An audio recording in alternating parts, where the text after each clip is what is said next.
ध्वनिर्वर्णा पदं वाक्यमित्यास्पदचतुष्टयम् यस्याः सूक्ष्मादिभेदे वाग्देवीं तामुपास्महे।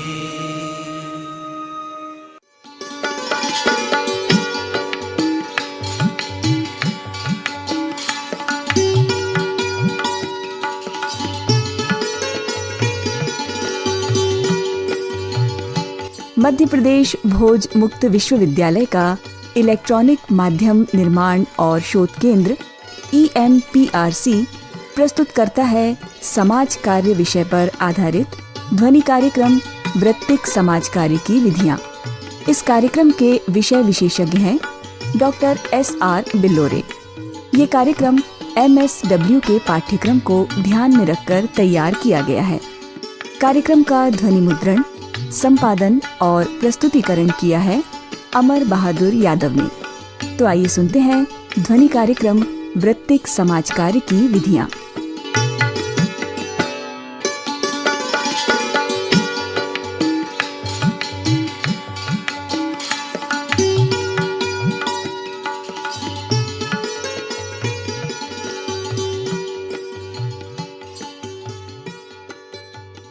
समाज कार्य के प्रिय छात्र छात्राओं, जैसा कि आपको ज्ञात है, अपनी पिछली वार्ताओं में हमने वृत्तिक समाज कार्य अर्थात प्रोफेशनल सोशल वर्क के विभिन्न पहलुओं पर चर्चा की थी, जैसे वृत्तिक समाज कार्य की अवधारणा, वृत्तिक समाज कार्य का दर्शन, वृत्तिक समाज कार्य के दृष्टिकोण इत्यादि।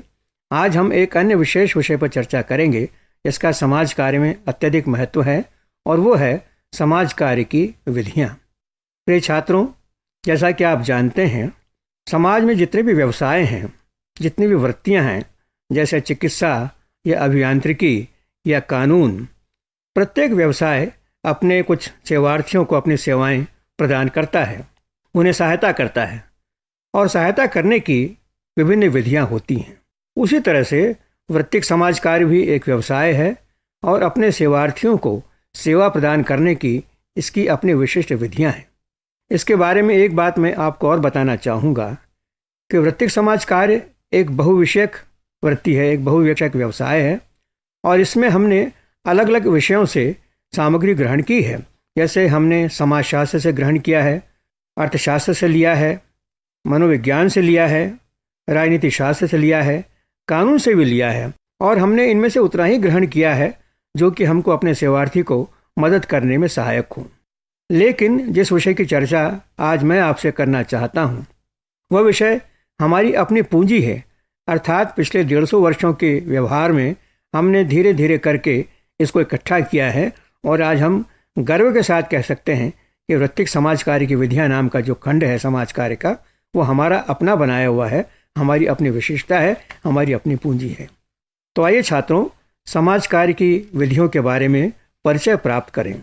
पहले तो मैं ये बताना चाहूँगा कि समाज कार्य की कुल 6 विधियाँ हैं।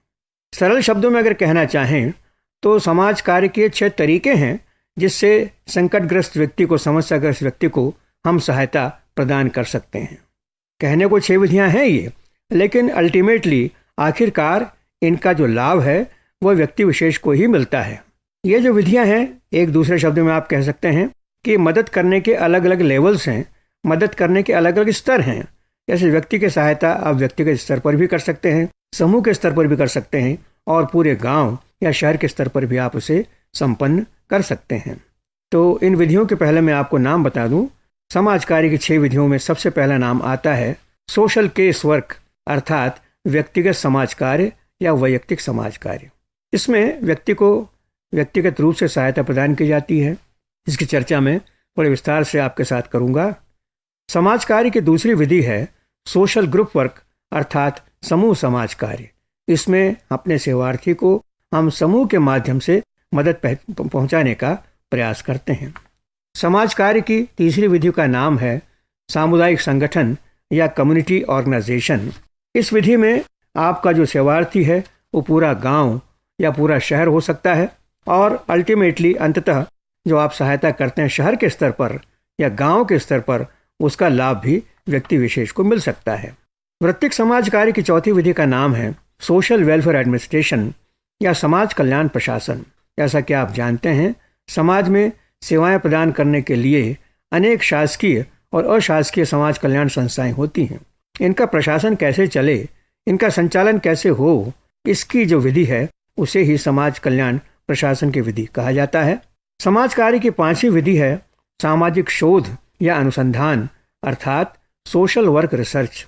इसमें हम किसी विशेष सामाजिक समस्या से जुड़े हुए अलग अलग पहलुओं की उसी तरह से छानबीन करते हैं जैसा कि एक वैज्ञानिक अपनी प्रयोगशाला में करता है। समस्या के कारण क्या हैं, व्यक्ति उस समस्या से पीड़ित क्यों है, क्या और भी लोग इस समस्या से पीड़ित हैं, इन समस्याओं से पीड़ित होने के कारण से उनके जीवन पर, उनके परिवार पर क्या प्रभाव पड़ते हैं, इसकी छानबीन, नए नए तथ्यों का संकलन, उनका निदान और उनके निदान के बाद में समस्या को किस प्रकार से उसका उन्मूलन किया जाए या उसको कम किया जाए, ये सब विषय है सामाजिक अनुसंधान का या समाज कार्य अनुसंधान का।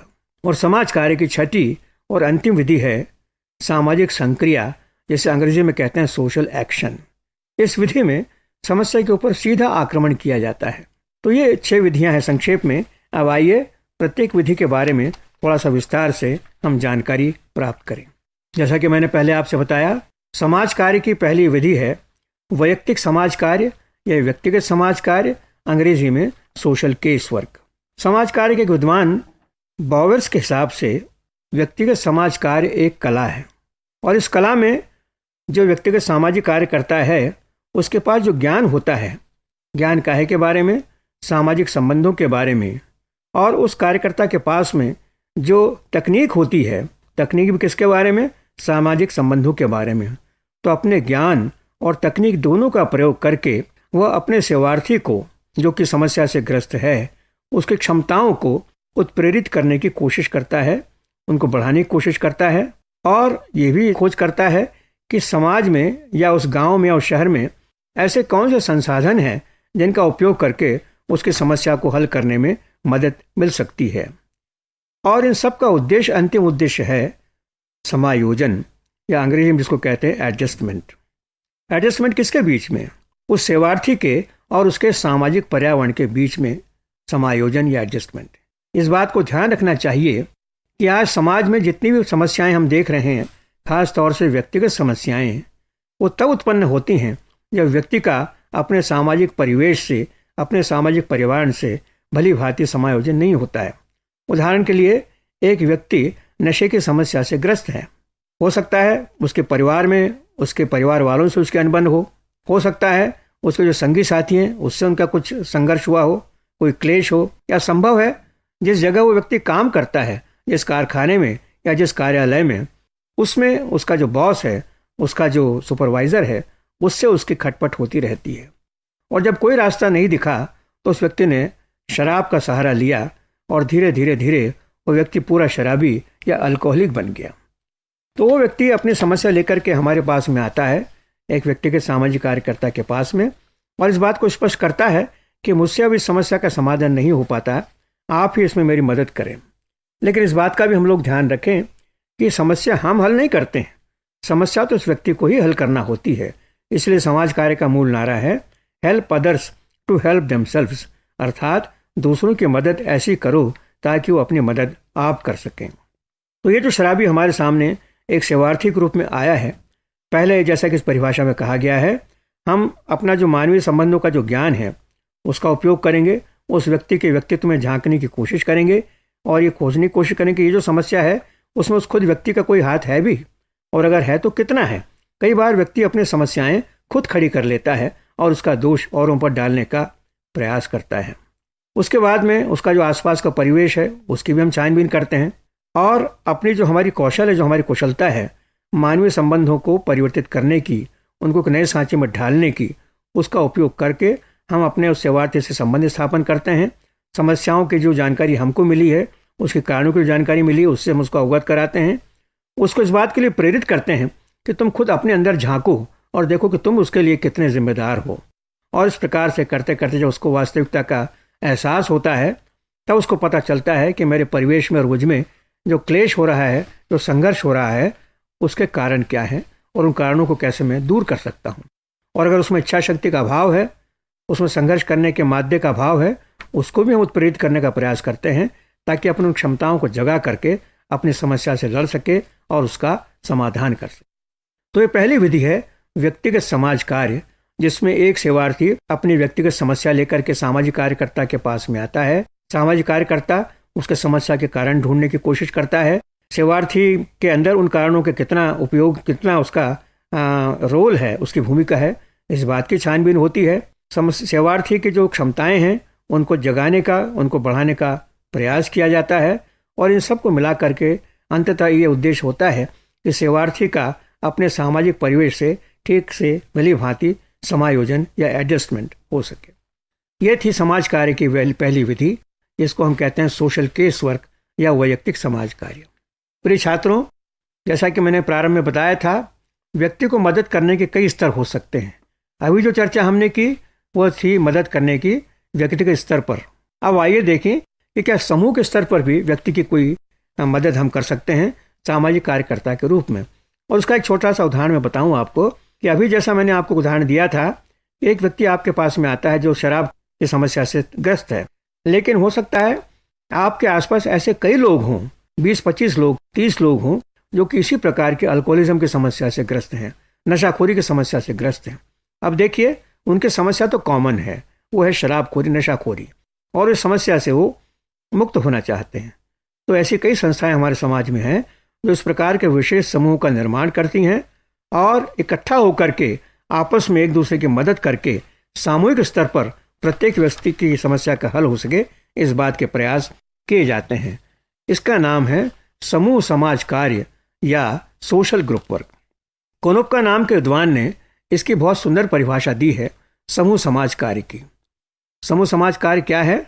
समाज कार्य की एक विधि जिसके माध्यम से व्यक्ति को मदद दी जाती है, और मदद ऐसी दी जाती है कि एक सामाजिक इकाई के रूप में। सामाजिक इकाई मतलब वो व्यक्ति एक पिता भी है, एक बेटा भी है, एक पति भी है, अपने भाइयों का भाई भी है, मोहल्ले का सदस्य भी है, अर्थात उसके कई रोल्स हैं, कई उसकी भूमिकाएं हैं।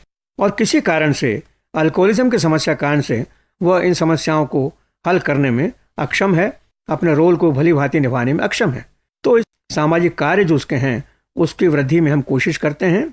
और इसका माध्यम क्या होगा? उस व्यक्ति को हम समूह में इस प्रकार एक मेंबरशिप देते हैं, इस प्रकार की सदस्यता देते हैं, जहां वो देखता है कि अरे ये जो समस्या है ये मेरी समस्या अकेले की नहीं है, समाज में ऐसे कई लोग हैं जो इससे पीड़ित हैं, इससे भी उनको बल मिलता है। और इस परस्पर सहयोग से, परस्पर सहानुभूति से, परस्पर भाईचारे की भावना से मिलजुल कर वो लोग अपनी समस्याओं को हल करने का प्रयास करते हैं। प्रिय छात्रों, एक बात मैं और स्पष्ट कर दूं आपसे कि जिस प्रकार से फिजिक्स में एक नियम है कि जहां गति होती है वहां ऊर्जा का निर्माण होता है, ये सिद्धांत एक समूह पर भी लागू होता है। कुछ व्यक्तियों को एक समूह ऊपर से हो सकता है आपको देखने में एक शांत इकाई लगे, लेकिन उसके अंदर भी पूरी हलचल है।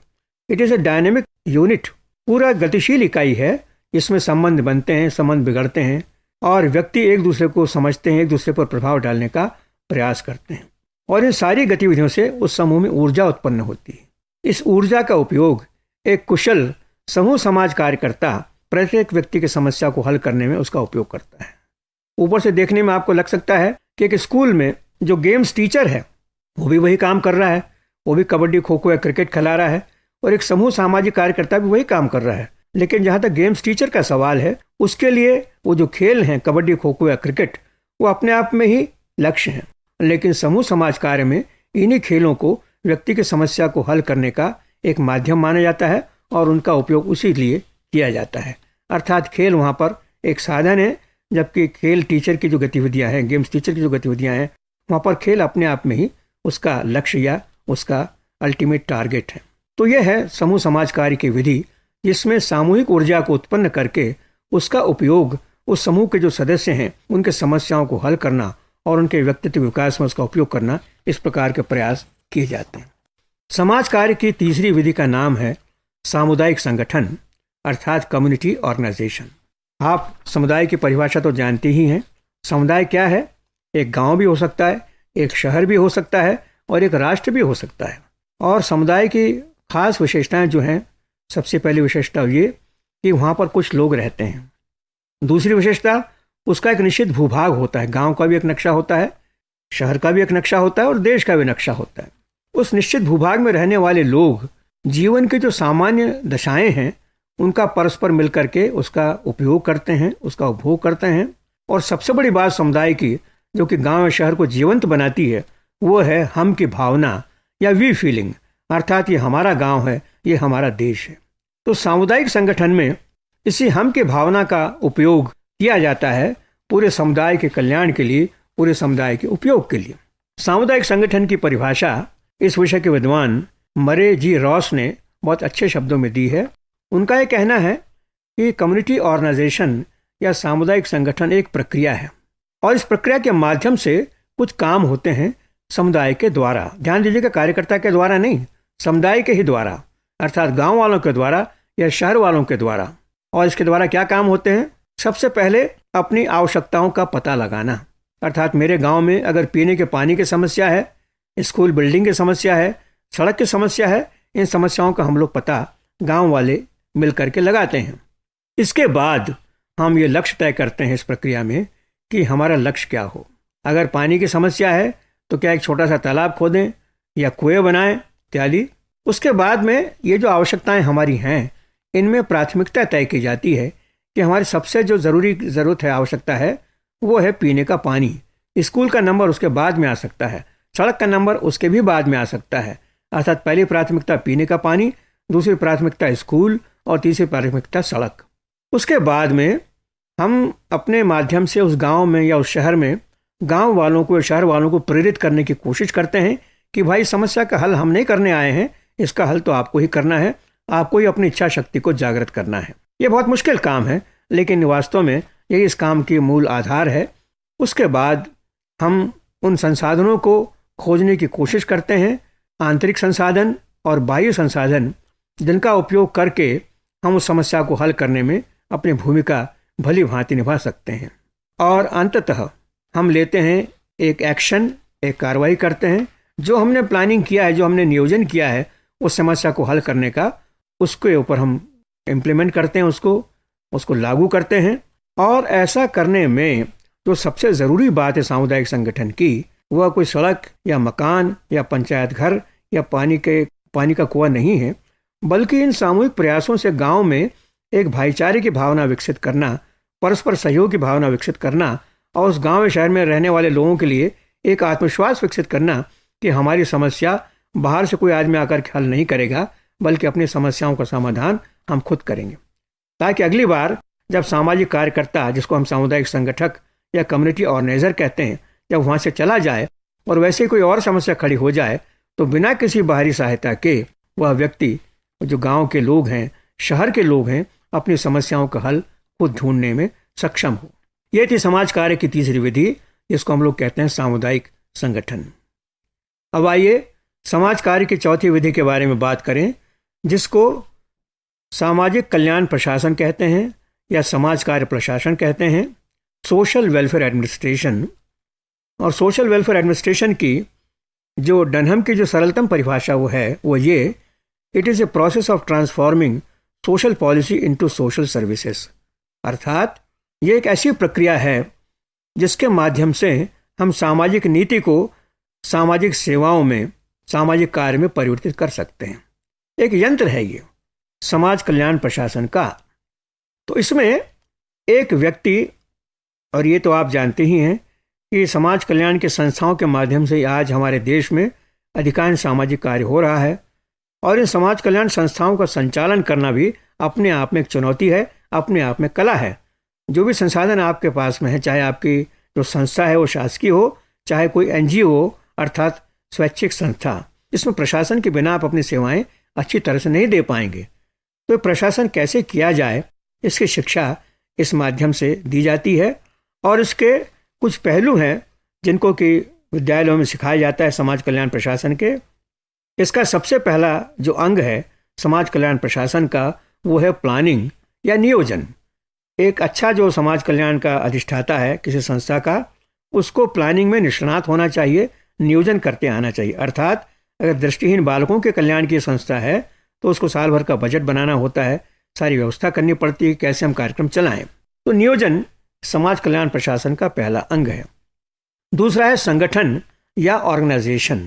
संगठन करना कर्मचारियों का, संगठन करना संसाधनों का, संगठन करना जो समुदाय में जो संसाधन उपलब्ध हैं उनका, लोगों को अपने पास बुलाना, उनसे काम लेने का प्रयास करना। तीसरा अंग है समाज कल्याण प्रशासन का, वो स्टाफिंग, अर्थात आपको अपने संस्था में कर्मचारियों की आवश्यकता होगी। सही कर्मचारियों का चयन, सही कार्यकर्ताओं का चयन, उसके बाद में उनकी ट्रेनिंग और अधिकतम कार्य लेने की कला, ये भी समाज कल्याण प्रशासन का ही एक अंग है। उसके बाद में चौथा अंग है डेवलपमेंट का या विकास का। जहाँ से आपने प्रारंभ किया है जिस संस्था को, वो संस्था वहीं खड़ी नहीं रह सकती, उसको अपने क्षेत्र में आगे बढ़ना है, नई नई उपलब्धियाँ प्राप्त करना है। तो विकास का कार्य भी आपको अपने संस्था के माध्यम से करना है समाज कल्याण प्रशासक के रूप में। उसके बाद नंबर आता है समन्वय का, कोऑर्डिनेशन का। जो भी आपके संस्था में कार्यरत कर्मचारी हैं, कार्यकर्ता हैं, उनके कामों में आपस में तालमेल वैसा ही हो इस प्रकार से एक फुटबॉल की या क्रिकेट की टीम के खिलाड़ियों के बीच में होता है। आप में अगर टीम स्पिरिट पैदा नहीं की अपने संगठन में, तो लक्ष्य आप प्राप्त नहीं कर पाएंगे। तो एक कार्यकर्ता के नाते, एक समाज कल्याण प्रशासक के नाते आपको ये भी देखना है कि आपके कर्मचारियों में, आपके संस्था में एक टीम स्पिरिट पैदा हो और कायम रहे। रिसर्च, ये भी इसका एक संगठन का एक हिस्सा है समाज कल्याण प्रशासन का। जिन समस्याओं को लेकर के आप काम कर रहे हैं उनके बारे में नई नई जानकारी एकत्रित करना, समस्याओं के कारणों के स्थानीय स्तर पर पता लगाना, उन कारणों को राष्ट्रीय अंतर्राष्ट्रीय स्तर से जोड़ना, ये सारे के सारे रिसर्च के काम हैं। इस पर हम आगे भी और चर्चा करेंगे विस्तार से। और अंत में जो विशेष कार्य है समाज कल्याण प्रशासक का, वो है बजट। आपको साल भर का जो खर्चा है आपके संस्था का, वो पैसा कहाँ से आएगा, इसका प्रयास आपको करना है। और जो पैसा आपको प्राप्त हुआ है, चाहे वो शासन से प्राप्त हुआ हो, चाहे वो जनता से प्राप्त हुआ हो, उसका आपको एक एक पैसे का हिसाब आपको रखना है। और ये आपको जानना होगा कि आपका पैसा कहाँ, किन मदों में खर्च हो रहा है। और अगर अनावश्यक खर्च हो रहा है तो उस पर आपको कंट्रोल भी लगाना होगा। तो ये समाज कल्याण प्रशासन के ये कुछ अंग हैं जिनके बारे में मैंने संक्षेप में आपको जानकारी दी। और समाज कल्याण प्रशासन का उद्देश्य यही है कि जो नीति आपने बनाई है संस्था के लिए, अर्थात हमें दृष्टिहीन बालकों का कल्याण करना है, उनकी पढ़ाई लिखाई का प्रबंध करना है, उनको रोजगार में लगाना है, उनका पुनर्वास करना है, ये सारा का सारा जो आपने पॉलिसी बनाई है, इसको कार्य रूप में कैसे परिणत किया जाए, यह उस समाज कल्याण प्रशासन यंत्र के माध्यम से ही संभव होगा। सामाजिक कार्य की 5वीं विधि है समाज कल्याण अनुसंधान, सोशल वेलफेयर रिसर्च या सोशल वर्क रिसर्च। रिसर्च का मतलब शाब्दिक रूप से आप जानते ही हैं, खोजबीन। मानव में जो जिज्ञासा आदिकाल से रही है, आज खोज के रूप में उसको एक व्यवस्थित आकार दे दिया गया है। श्रीमती पॉलिन यंग इस काम की विशेषज्ञ मानी जाती हैं, इस क्षेत्र की विशेषज्ञ मानी जाती हैं। उन्होंने कई पुस्तकें इस पर लिखी हैं और उन्होंने समाज कार्य शोध की एक बड़ी सुंदर परिभाषा दी है। उनके हिसाब से समाज कार्य शोध एक व्यवस्थित विधि है। इस विधि का उद्देश्य क्या है? टू डिस्कवर, खोजना। क्या खोजना? नए तथ्य या पुराने तथ्यों को उसकी पुष्टि करना या उनका खंडन करना।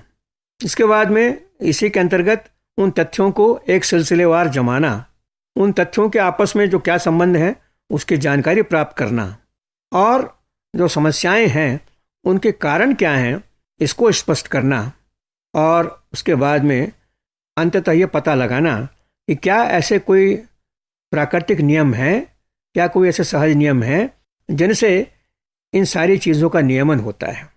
ये बहुत बड़ा काम है, समाज कार्य शोध या समाज कार्य अनुसंधान। प्रत्येक सामाजिक कार्यकर्ता को अपने कार्य के दौरान कभी न कभी छोटे या बड़े शोध, छोटे या बड़े अनुसंधान करना ही होता है। कई बार उसके सामने ऐसी समस्याएं उपस्थित हो जाती है जिसके कारणों का उसको पता नहीं होता है। उन समस्याओं कारणों का पता लगाना, तथ्यों को ढूंढना, उनको ऐसे व्यवस्थित क्रम में रखना ताकि निदान हो सके सही ढंग का, और निदान होने के बाद में उस समस्या का हल किस प्रकार से हो, ये भी उसको पता लगाना आवश्यक है। और यहाँ मैं आपको स्पष्ट कर दूँ कि समाज कार्य की सारी विधियों में इस विधि का उपयोग किसी न किसी रूप में अवश्य ही होता है। अर्थात वो चाहे केस वर्क हो, वहाँ भी आपको रिसर्च की आवश्यकता पड़ेगी, ग्रुप वर्क में भी, सोशल वेलफेयर एडमिनिस्ट्रेशन में भी, सोशल एक्शन में भी। तो बहुत सारी जो विधियाँ हैं समाज कार्य की, बाकी की 5 विधियाँ, उनमें इसका पूरी तरह से छोटे या बड़े पैमाने पर उपयोग होता है।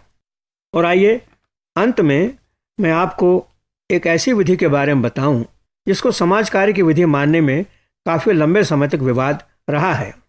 पहले कहा जाता था सामाजिक कार्यकर्ताओं के द्वारा, खास करके पश्चिम के सामाजिक कार्यकर्ताओं के द्वारा, कि देखिए हम सामाजिक क्रांतिकारी नहीं हैं, हमारा काम है कि जो व्यवस्था हमको प्राप्त हुई है, सामाजिक व्यवस्था, उसी के ढांचे में रह करके हमको अपना कार्य करना है। हम कोई आंदोलन या इस प्रकार की गतिविधियों में भाग नहीं लेंगे। जैसी व्यवस्था हमको मिली है उसी के अंतर्गत रह करके हम काम करेंगे। व्यवस्था को बदलना हमारा काम नहीं है। लेकिन काफ़ी लंबे वाद विवाद के बाद अंततः अब सभी सामाजिक कार्यकर्ताओं ने पूरे विश्व में इस बात को अंगीकृत कर लिया है, इस बात को मान लिया है कि सामाजिक संक्रिया या सोशल एक्शन भी वृत्तिक समाज कार्य की वैसी ही विधि है इस प्रकार से कि केस वर्क या ग्रुप वर्क है। तो देखें इस विधि की अवधारणा क्या है और इसके अंतर्गत करना क्या होता है। डॉक्टर एम वी मूर्ति इस विषय के विद्वान हैं, इस विधा के, और उन्होंने एक बड़ी संक्षिप्त सी परिभाषा सामाजिक संक्रिया की या सोशल एक्शन की दी है। मास अटैक ऑन मास प्रॉब्लम्स, अर्थात सामाजिक समस्याओं पर सामाजिक प्रहार। पूरा समाज मिलकर के सामाजिक समस्याओं पर मिलकर के प्रहार करता है और जो भी साधन उपलब्ध हैं उनका उपयोग वो जिस प्रकार से लड़ाई में किया जाता है उस प्रकार से ये भी एक प्रकार का युद्ध है, ये भी एक प्रकार का संघर्ष है। इसमें आपको एक उदाहरण मैं बताना चाहूँगा। आप सब ने राजा राममोहन रॉय का नाम अवश्य सुना होगा। राजा राममोहन रॉय ने सती प्रथा के खिलाफ इसी विधि का उपयोग किया था, सामाजिक संक्रिया का। जब उन्होंने सती की प्रत्यक्ष घटना देखी तो उन्होंने संकल्प लिया कि समस्या को जड़मूल से उखाड़ना ही होगा। इसके लिए राजा राममोहन रॉय ने देश के समाचार पत्रों में लेख लिखे, सभाएं की पूरे देश में जगह जगह जा करके। वो स्वयं भी बहुत बड़े विद्वान थे। उन्होंने हिंदू शास्त्रों का संपूर्ण अध्ययन किया और उसका अध्ययन करने के बाद में उन्होंने हिंदू धर्म के पंडितों को ललकारा और कहा कि बताइए किस हिंदू धर्म ग्रंथ में सती प्रथा का समर्थन मिलता है। शास्त्रार्थ में लोगों को हराने के बाद डॉक्टर राममोहन रॉय इंग्लैंड गए। उस समय हमारे देश के कानून इंग्लैंड के पार्लियामेंट में ही बनते थे। वहाँ जाकर के सती प्रथा के खिलाफ उन्होंने एक कानून पारित करवाया और उसके बाद जो बीज उन्होंने बोए थे धीरे धीरे आज हम देखते हैं कि सती प्रथा का उन्मूलन हो गया है। इक्का दुक्का अपवाद कभी कभी हमको देखने या सुनने में आते हैं, लेकिन सती प्रथा आज इस देश से लुप्त हो चुकी है। तो ये विधि का प्रयोग था जिसका कि उपयोग राजा राममोहन रॉय ने किया। और जैसा कि मैंने पहले आपसे कहा था, इस विधि में मीडिया का उपयोग किया जाता है। मान लीजिए आपको एक बुराई आपके सामने है, वो है बाल विवाह। राजस्थान में, मध्य प्रदेश में आज भी अक्षय तृतीया के दिन हजारों की संख्या में बाल विवाह होते हैं।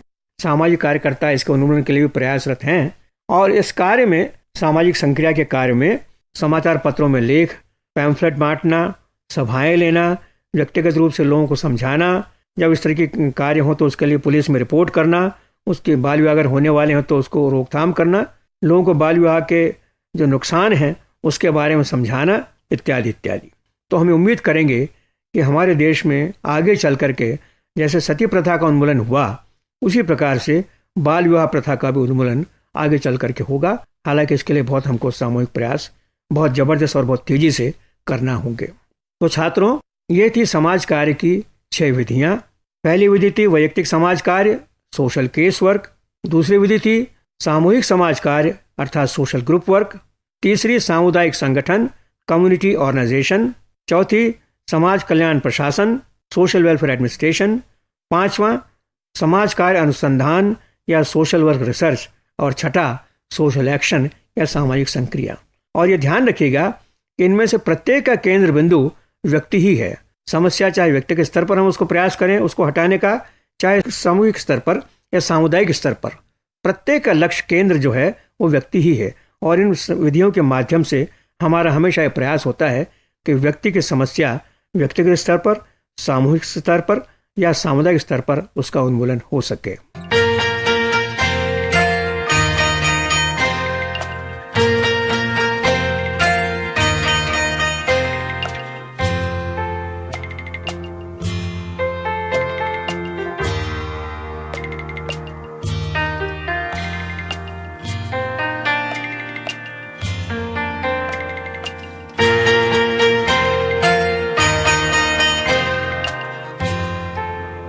अभी आप सुन रहे थे ध्वनि कार्यक्रम वृत्तिक समाज कार्य की विधियां। कार्यक्रम के विषय विशेषज्ञ और वार्ताकार थे डॉक्टर SR बिल्लोरे। निवेदिका थी चेतना कन्हाई। इस कार्यक्रम का ध्वनि मुद्रण, संपादन और प्रस्तुतिकरण किया अमर बहादुर यादव ने। ये कार्यक्रम मध्य प्रदेश भोज मुक्त विश्वविद्यालय के इलेक्ट्रॉनिक माध्यम निर्माण और शोध केंद्र EMPRC द्वारा प्रस्तुत किया गया।